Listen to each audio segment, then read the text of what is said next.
আমার রাজ্যের ধন সম্পত্তি লুণ্ঠন করার জন্য।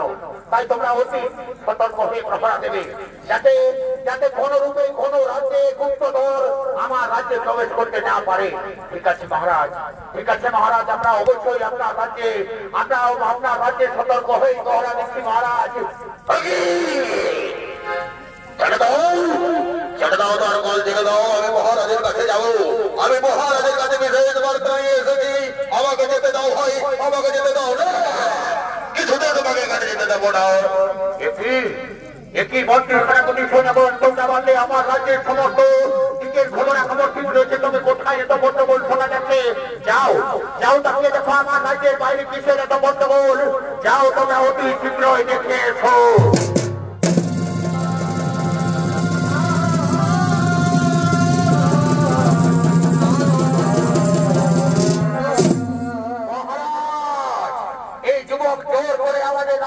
প্রবেশ করার চেষ্টা করছিল মহারাজ। এই যুবককে বারবার বারণ করা সত্ত্বেও তার বালদের কাছে জোর করে এখানে প্রবেশ করার চেষ্টা করছিল মহারাজ। বলো বলো যুবক, বিবাহ তব নাম, কোথায় তব ধান, বিবাহ হেতু সিংহল দিকে তব আগমন। মহারাজ মহারাজ, নাম মোর সীমন্ত ধাম উজ্জয়িনী, বাণিজ্য করার লাগে সিংহল দিকে আছি আমি। বাণিজ্য করার জন্য এসেছো নাকি অন্য কোনো ইচ্ছা নিয়ে এখানে এসেছো? এই বয়সে তুমি বাণিজ্য করার জন্য এখানে এসেছো? হ্যাঁ মহারাজ, হ্যাঁ মহারাজ, আমি বাণিজ্য করার জন্য এসেছি মহারাজ। জানো জানো যুবক, বাণিজ্য করতে হলে তোমাকে আমার কাছে কর দিতে হবে, তা কি তুমি জানো? হ্যাঁ মহারাজ, আমি বাণিজ্য যখন করবো তখন অবশ্যই কর দেবো মহারাজ। সত্যি করে বলো, সত্যি করে বলো, তুমি বাণিজ্য করতে এসেছো নাকি অন্য কোনো মনস্থির করে এসেছো? তুমি বাংলা থেকে এখানে এসেছো, আসার সময় তুমি কোনো আশ্চর্য ঘটনা কি দেখেছো? হ্যাঁ মহারাজ, হ্যাঁ মহারাজ, আসার সময় আমি সমুদ্রের মধ্যে এক অপরূপা রমণীর দর্শন পেয়েছি। অপরূপা পদ্মের উপর অপরূপা রমণীর দর্শন পেয়েছি। আসালে তুমি যুবক সমুদ্রে আবার পদ্ম, তার উপরে আবার অপরূপ রমণীর দর্শন করেছো, দেখাতে পারবে তুমি আমাকে? হ্যাঁ মহারাজ, চলুন মহারাজ, আমার সঙ্গে চলুন, আমি আপনাকে দেখাবো সেই অপরূপ রমণীকে। শোনো যুবক, যদি দেখাতে পারো তাহলে আমি তোমাকে বিনা কর নিয়ে বাণিজ্য করার অনুমতি দেব। আর যদি দেখাতে না পারো তাহলে তোমার মৃত্যুদণ্ড অবধারিত।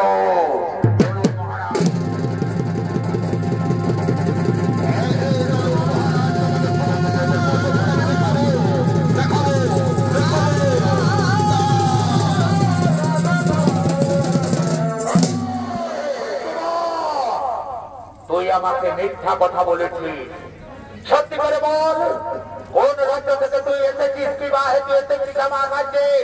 তুমি বাণিজ্য করার জন্য এসেছো বলছো, কিন্তু তুমি বাণিজ্য করতে আসনি। সত্যি করে বল। শোনো শোনো রে মন্ত্রী সেনাপতি, শোনো বল, তোমাদের গায়ে একটা কাজ করে ফোন পর্যন্ত নাও। সত্যি কথা বলে একে একটা কাজ করতে করতে নিয়ে যাও উত্তর মশানে, এবং উত্তর মশানে নিয়ে গিয়ে একের কাটা মন্ড তোমরা আমার কাছে নিয়ে আসবে। জল্লাদকে বলবে কাটা মন্ড যেন তোমরা আমার কাছে নিয়ে আসবে।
সত্যি করে বল, সত্যি করে বল যুবক, কোন রাজ্য থেকে তুই আমাদের কাছে এসেছিস? সত্যি করে বল, কিবা নাম, কোথায় ধাম, কিবা হেতু এসেছিস আমাদের রাজ্যে?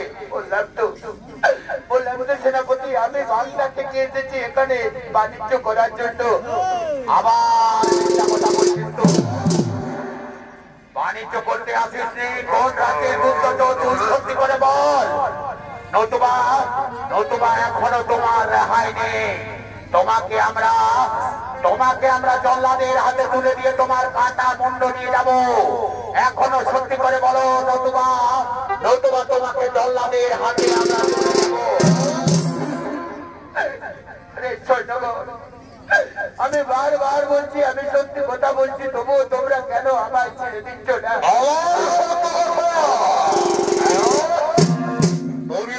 মহারাজের কাছে মিথ্যে অপবাদ দিয়ে দাও। তুই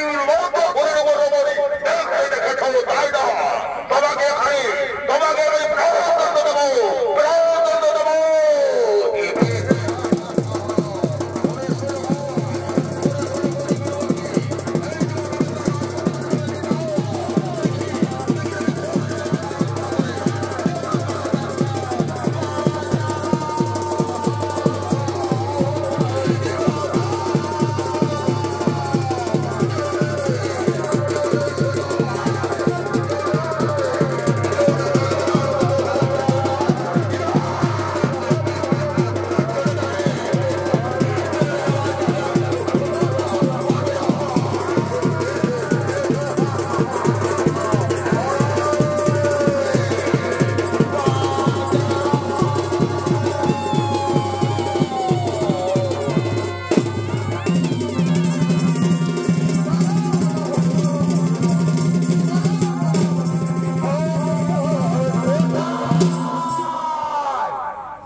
তুমি সত্যি কথা বলো, সত্যি কথা বলো যুবক। কিবা নাম কোথায় ধাম, তোমার শেষ ইচ্ছা আমি জানতে চাই যুবক। মৃত্যুর পূর্বে তোমার শেষ ইচ্ছা কি তুমি বলো।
কি সেনাপতিগণ, কি সেনাপতিগণ, আমার হাতের থেকে খর্ব করতে পড়ে গেল সেনাপতিগণ।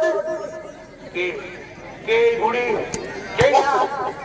আমি একটি যুবককে হত্যা করতে গেলাম, অমনি এই বুড়ি কি যেন ভণ্ড উচ্চারণ করছে, কেউ যেন আমাকে বারবার আঘাত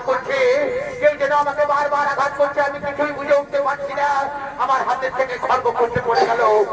এই বুড়ি, আমি এই যুবককে কিছুতেই হত্যা করতে পারবো না। যাও তোমরা মহারাজকে ডেকে নিয়েছো, এই বুড়িকে আমি কিছুতেই হত্যা করতে পারবো না।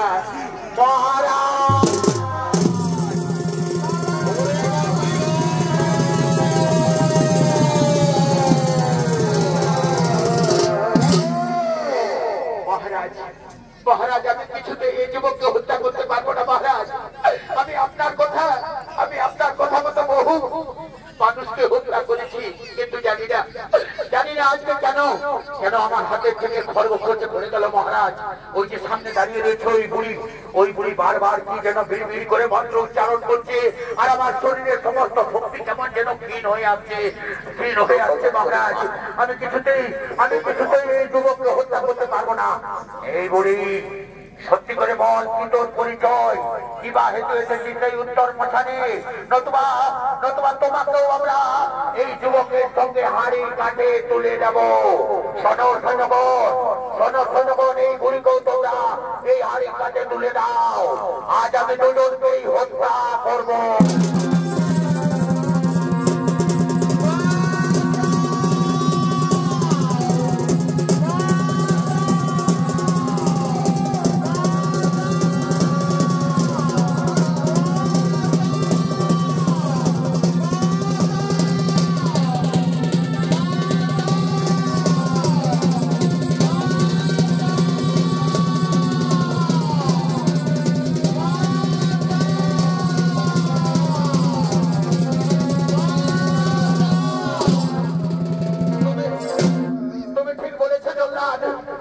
আমাকেও যেন কোন অলৌকিক শক্তি বারবার আঘাত করছে, আমিও বুঝে উঠতে পারছি না। এই বুড়ি, বলো বুড়ি, সত্যি করে তোমার পরিচয় কি বলো? রাজা শালিবান, এই যুবককে তুই ছেড়ে দে। তুই যে ভুল করেছিস সেই ভুলের সাজা তোকে পেতেই হবে। এই যুবককে তুই ছেড়ে দে। না, ওই যুবককে আমি কিছুতেই ছাড়বো না। ওই যুবক আমায় মিথ্যা কথা বলেছে। না রাজা শালিবান, ওই যুবক যা বলেছে তা সত্যি বলেছে। তুই তোর এই পাপ চক্ষু দিয়ে তা কোনোদিন দর্শন করতে পারবি না। তবে হ্যাঁ, এই যুবককে তোকে ছেড়ে দিতে হবে, এবং এই যুবকের পিতাকে তুই বন্দী করে রেখেছিস অন্ধকার কারাগারে। এর পিতাকে মুক্তি করে দিয়ে পিতা পুত্রের মিলন তোকে করিয়ে দিতে হবে। তারপরে যুবকের হাত ধরে তুই সেই অপরূপা রমণীর দর্শন পাবি।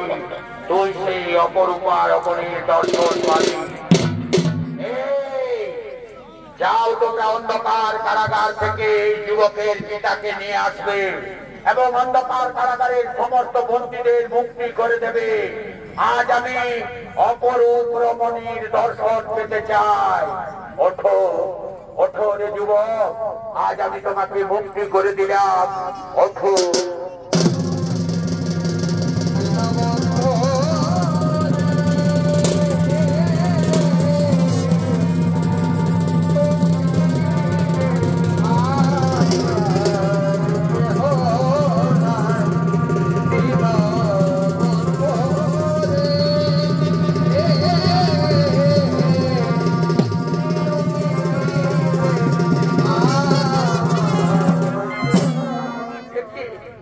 মহারাজ, আমি তো বেশ অন্ধকার কারাগারে ছিলাম মহারাজ, আমাকে আবার এই উত্তর বসানে কেন নিয়ে এসেছেন মহারাজ?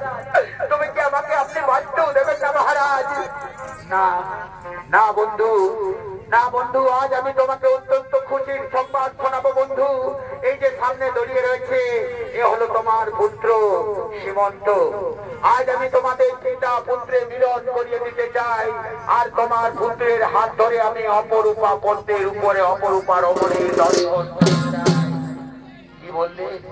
কি বললে তুমি? পদ্মের উপর অপরূপা রমণী? আমিও দেখেছিলাম। তবে কি সেই ভুলের সাজা আমাকে পেতে হচ্ছে। আসার সময় আমি মা মঙ্গল চণ্ডীর ঘটে পদাঘাত করেছিলাম, সেই ভুলের সাজা আজ আমাকে পেতে হচ্ছে। আমিও আজকে প্রাণ ভরে খুলে দাও তোমরা এর সমস্ত শৃঙ্খল মন্ডল করে দাও, পিতা পুত্রে মিলন করিয়ে দাও। আজকে প্রাণ ভরে আমরা সকলে মিলে মা মঙ্গল চণ্ডীর পূজা করব। এসো এসো সীমন্ত, আমার হাতে হাত ধরে এসো। আজ আমি তোমার হাত ধরে মা মঙ্গল চণ্ডীর পূজা করব।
गौरी नारायणी नमस्तुते या देवी सर्वभूतेषु संस्थिता नमस्तै नमस्तै नमस्तै नमो नमः या देवी सर्वभूतेषु संस्थिता नमस्तै नमस्तै नमस्तै नमो नमः या देवी सर्वभूतेषु संस्थिता नमस्तै नमस्तै।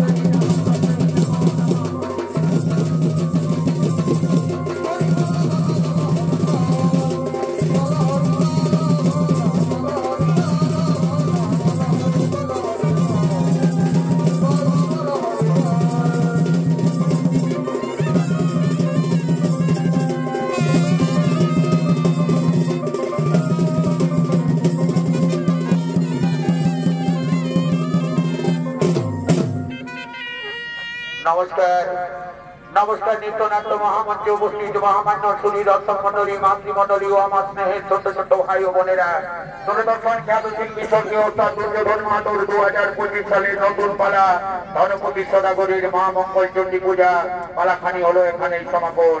তাই সমস্ত দর্শককে শতকোটি নমস্কার জানিয়ে বিদায় দিলাম। নমস্কার নমস্কার নমস্কার। জয় শিব শম্ভু, জয়।